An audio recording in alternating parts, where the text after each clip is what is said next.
You know, the laptops, desktops, tablets, they're basically magic boxes we use every single day. But what's really going on in there? Today, we're going to pull back the curtain and take a peek inside. I mean, have you ever really thought about it? What are the key parts that let you watch this right now, or get your work done, or jump into a game?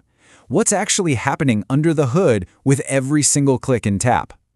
So to figure all this out, let's do this a little differently. We're not just going to rattle off a list of parts.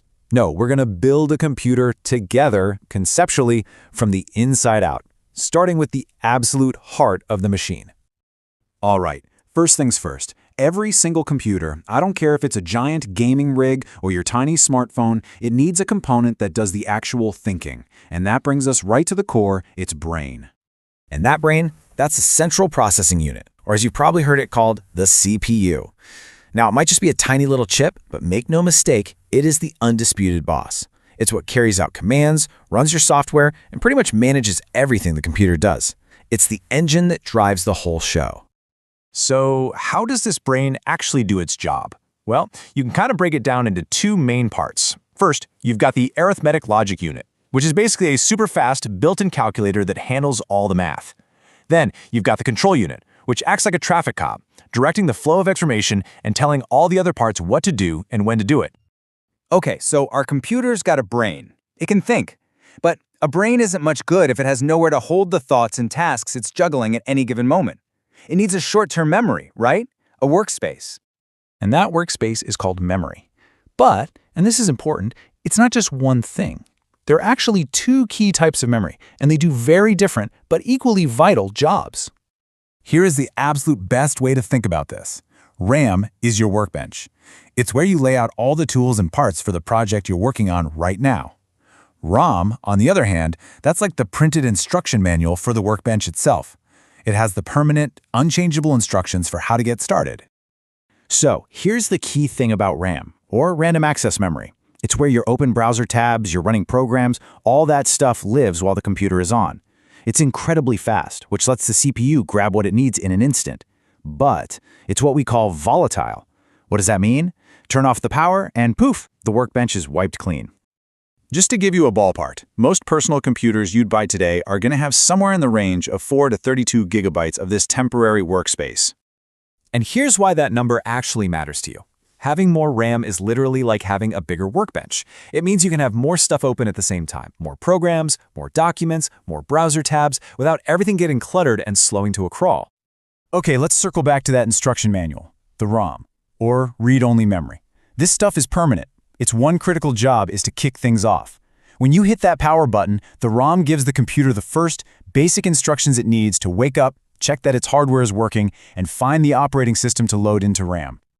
Right, so we've got a brain and we've got a temporary workbench. But what about all your stuff? You know, your photos, your music, your documents, all the programs you've installed. Where does all that live when the power is off? You need a place for long-term storage. Well, that is the job of storage devices. This is the computer's digital filing cabinet, or maybe it's library. It's the place where all your information is kept safe and sound for the long haul, just waiting to be pulled out when you need it. And boy, has this technology changed over the years. We started with magnetic storage. Think of those spinning metal platters inside an old hard drive. Then we moved on to optical things, you know, CDs and DVDs. And now, today, most new computers use solid-state storage, which, just like a USB flash drive, has no moving parts at all. And this right here, this is the relationship that makes the whole system tick. When you go to open a file or launch a program, the computer dives into its storage, the filing cabinet, grabs a copy, and slaps it onto the RAM, the workbench. Only then can the CPU, the brain, actually get in there and start working with it. So we've built this whole internal system. It can think, it's got a temporary workspace, and it has a library for all its files. But right now, it's just a silent, closed box. How do we actually talk to it? And how do we see what it's even doing? Well, that's where input and output devices come in. You can think of these as the computer's senses. Its eyes, its ears, its voice. They are the essential bridge between the digital world inside the box and us out here in the physical world. Input devices are pretty straightforward, right? They're how we tell the computer what to do. You've got the obvious ones, of course, your keyboard and your mouse. But don't forget about touchscreens, game controllers, even a microphone. They all turn our physical actions into signals the computer can understand.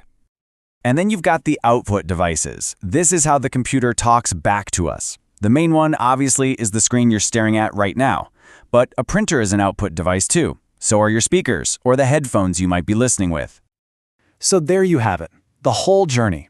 From a command you type on a keyboard to the CPU processing it, using RAM as its workbench and storage as its library, and finally displaying the results on a screen. Every single part has its own job, but they all have to work together perfectly, like a highly coordinated team. So you see, while the CPU, the brain, usually gets all the credit, every single one of these parts is absolutely essential. Which kind of makes you wonder, doesn't it? What's the real unsung hero in all of this? Is it the super fast RAM that makes multitasking feel so smooth? Or maybe the humble storage drive that keeps all your memories safe? It's something to think about next time you boot up your own Magic Box. Thanks for digging into this with me.